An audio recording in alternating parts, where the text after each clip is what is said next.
ये 4 धाम जरूर करना। अब की बार हमारा भी जाने का मन था, लेकिन हमने जब वहां पे फोन किया तो कहने लगे महाराज जी एकदम फुल है, आप मत आओ, बहुत लंबा रास्ता है, जाम लग रहा है, आप फंस जाओगे। मैंने कहा भैया कब आए? वो कहने लगे आना है ना आपको, तो एक काम करना, अगली जो फरवरी आएगी ना, फरवरी में बुकिंग करवा देना अपनी। फिर आएंगे कब? उसने कहा जून में आना। फरवरी में बुकिंग करवानी पड़ेगी तो जून में नंबर आएगा। अब जरा सोचो मेरे भाई बहन, कितना बड़ा वहां पर व्यवस्था होगी। लोग आज भगवान भोलेनाथ को क्या करने लगे हैं? पूजने लगे हैं। मैंने पहले देखा था 5-6 साल पहले, 8 साल पहले भगवान को जल चढ़ाने वाले महाराज बहुत कम लोग पहुंचते थे। 2012 में मैंने देखा कि भगवान को जल चढ़ाने वाले बहुत कम लोग थे। लेकिन कहते हैं ना भक्ति अभी जागृत होने लगी है। क्या होने लगी माँ? भक्ति अभी जागृत होने लगी है। और इसमें मेरे भाई बहन कहीं ना कहीं हमारे जितने भी बड़े राजा हैं उनका सहयोग रहा है। क्या रहा है? पहले तो लोग महाराज 25 तारीख से पहले कहते थे कि महाराज आप लोग तो सब इनका प्रचार करते हो, लेकिन महाराज अब तो वोट भी निकल गया। मैं खुल के कह सकता हूँ क्या कि हमारे मोदी जी का बहुत बड़ा हाथ है इस दुनिया में मंदिर तक पहुंचाने के लिए। पहले मेरे भाई बहन क्या हुआ था? लोग मंदिर जाना बंद कर दिया था। मैंने नेताओं को देखा था, मंदिर बीच में पड़ता था ना तो मुंह मोड़ के निकल जाते थे।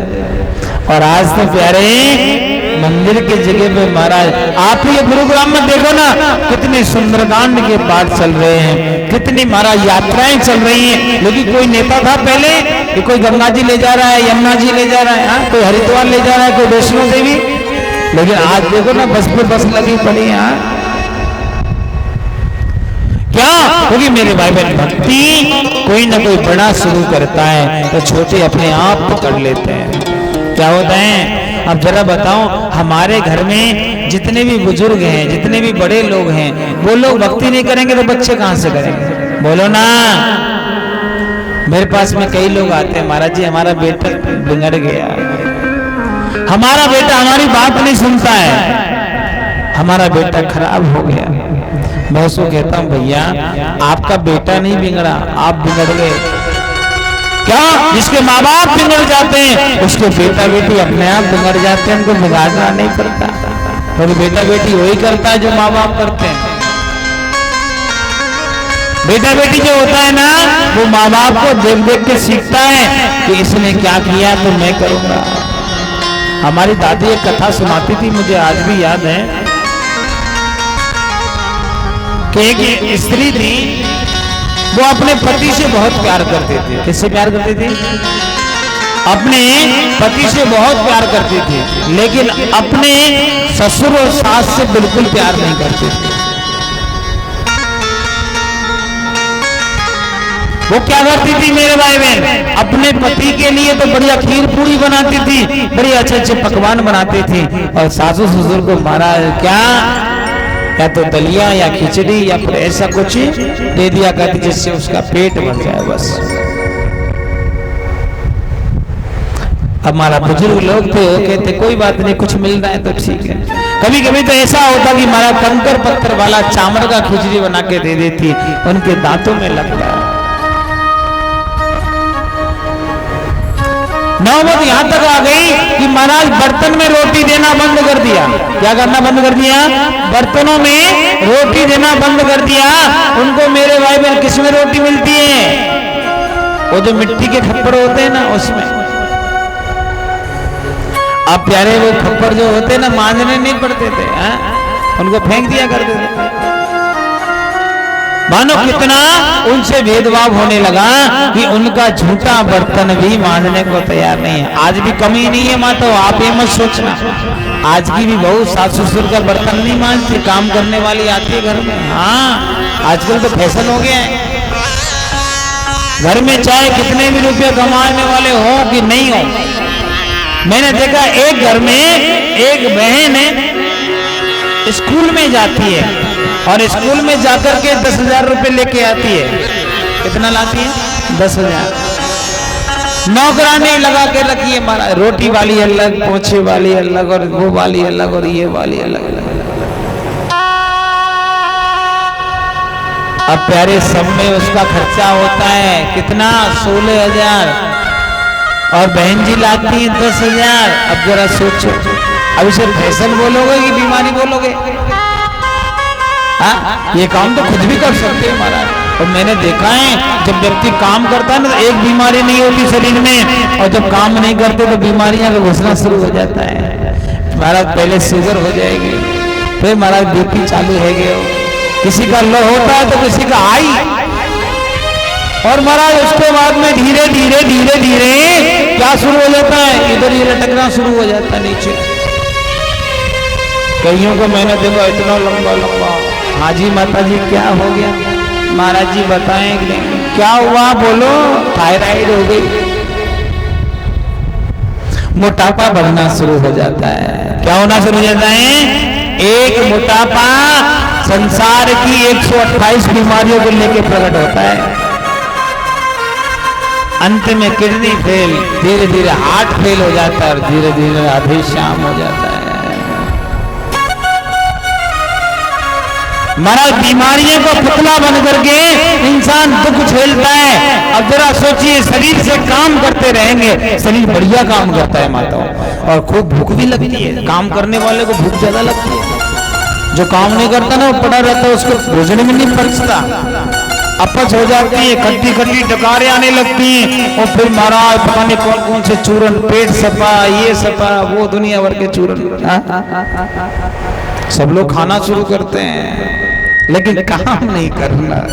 हर हर महादेव बोलना पड़ेगा,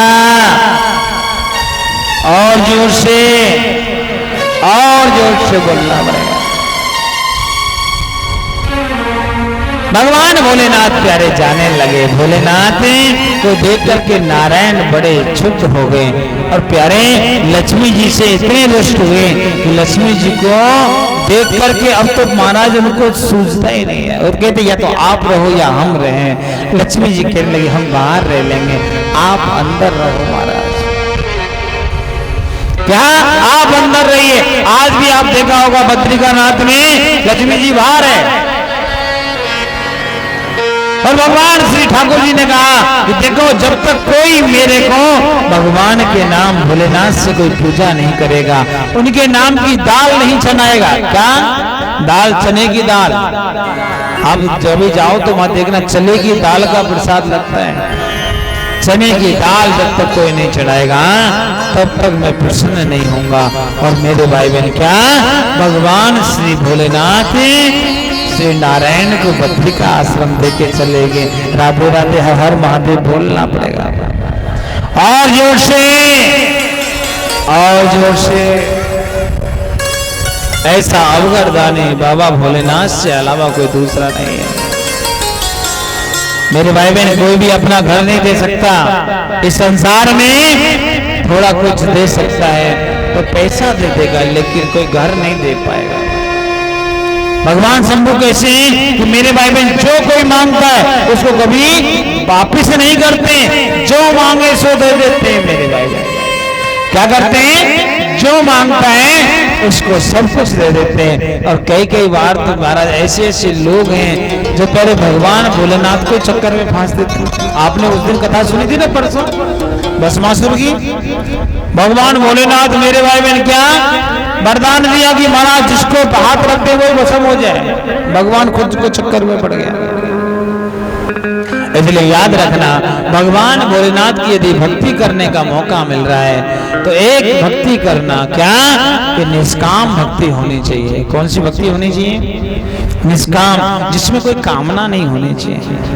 भक्ति वही अच्छी होती जो में निष्कामता होती। जैसे कि मेरे भाई बहन भरत जी महाराज ने भक्ति करी, राम जी से मिलने के लिए जा रहे हैं, राम जी से मिलने के लिए जा रहे हैं तो बीच में गंगा मैया मिली। क्या मिली? गंगा मैया मिली। और गंगा मैया मिली तो प्यारे गंगा मैया से पार न करने लगे। गंगा मैया कहने लगी भरत तेरी भक्ति को देख करके मुझे बहुत अच्छा लगा, तेरा जैसा भक्त मेरे अंदर आकर के मुझे पवित्र कर दिया। मैं सबको पवित्र करती हूँ, लेकिन तुमने मुझे पवित्र किया है। मांगो बेटा, क्या चाहिए? भरत जी कहते, ना माँ, मुझे कुछ नहीं चाहिए। बताओ ना क्या चाहिए? उन्हें कुछ नहीं चाहिए, उन्हें कुछ तो लेना पड़ेगा। महाराज भरत जी ने हाथ जोड़ लिए और कहा, मैया यदि आप मुझे देना चाहती हो तो एक चीज दे दीजिए। क्या? कि मेरे मन में राम जी के प्रति भक्ति जो है वो निष्काम होती चली जाए, कभी कम ना हो और बढ़ती चली जाए महाराज, कभी वो बदले नहीं। जैसे महाराज भक्ति आजकल हम लोग प्यारे मंदिर में जाते हैं, मुझे पता आप लोग तो नहीं होंगे, लेकिन मैंने कईयों को देखा है, भगवान की पूजा करेंगे और पूजा करने के बाद में घंटों तक हाथ जोड़कर भगवान से प्रार्थना करते रहेंगे, मेरा ये काम हो जाए, मेरा वो काम हो जाए, मेरा ये हो जाए, मेरा वो हो जाए। अनेकों अनेकों मेरे भाई बहन क्या होता है, तमाम दुनिया के साधन मांगते रहेंगे। प्यारे मांगना ही तो भगवान को भगवान से मांगो ना।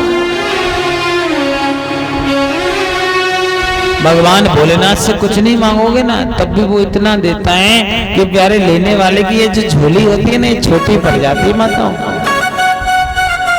क्या होता है? लेने वाले की जो झोली है वो छोटी पड़ जाती है, लेकिन भाव आपका अच्छा होना चाहिए, हृदय आपका निर्मल होना चाहिए। यदि आपका हृदय निर्मल नहीं है ना, बाबा वो कहेंगे भैया तू कपटी है, कपटी से मेरा कोई वास्ता नहीं है। आजकल दिखावा बहुत होता है ना, आप देखो ना, बड़े बड़े नेता अभिनेता महाराज बड़े बड़े स्टेजों पर जा जा करके महाराज अपनी भक्ति को दिखाते हैं, उनमें भक्ति नहीं होती है। और जैसे ही महाराज उनको कुछ मिल जाता है, पद मिल जाता है, पद के बारे में बाद में क्या होता है, वो कहाँ गायब हो जाते हैं, किस घर में घुस जाते हैं, कौन सा बेसमेंट में चले जाते हैं, मालूम नहीं पड़ता। हाँ बिल्कुल सही बात है। आपने देखा होगा पिछली बार इलेक्शन में हमारे जो विधायक जी थे उमेश अग्रवाल जी थे ना, शायद उमेश अग्रवाल, कितना हनुमान चालीसा का पाठ करवाया था, और प्यारे उसके बाद में 2 साल तक वो दिखे नहीं रहे, ऐसे गायब हुए, मालूम नहीं कहां गए। क्या? क्योंकि जो भक्ति होती है ना मेरे भाई में, दिखावे वाली, वो दिखावे वाला इंसान भगवान को बिल्कुल प्रिय नहीं होता है। यदि आपको चाहिए तो मेरे भाई बहन एक काम करना पड़ेगा। क्या करना पड़ेगा? भगवान को निष्काम भक्ति देनी पड़ेगी। क्या करनी पड़ेगी? लेकिन आजकल निष्कामता है क्या? बोलो ना। हमारे यहाँ गिरिराज जी में लोग जाते हैं, गिरिराज जी जानते हो, गोवर्धन में जाते हैं तो महाराज मैंने देखा परिक्रमा लगाएंगे, कितने किलोमीटर? हाँ जी 22 किलोमीटर की है, 7 कोस की परिक्रमा लगाएंगे। लगाने के बाद में मानसी गंगा में स्नान करते हैं फुआरे के नीचे, और स्नान करके महाराज फिर दूध चढ़ाएंगे। दूध चढ़ाने के बाद जब महाराज भगवान को प्रणाम करने का टाइम आएगा तो प्यारे क्या करेंगे? हाथ जोड़ करके कहेंगे कि महाराज हमें ये दे दो।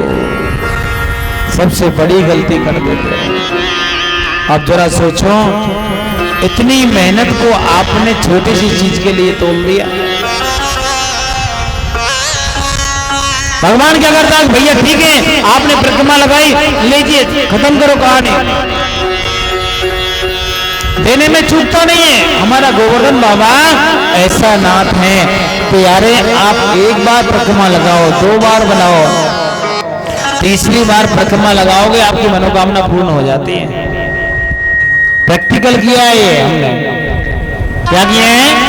प्रैक्टिकल किया है कि मेरे भाई बहन श्री गोवर्धन नाथ की आप परिक्रमा लगाओ और प्यारे आपकी मनोकामना पूर्ण नहीं हो, ऐसे कभी हो नहीं सकता।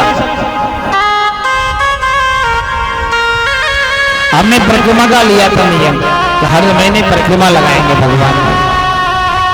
हमारा हर महीने परिक्रमा लगाते थे।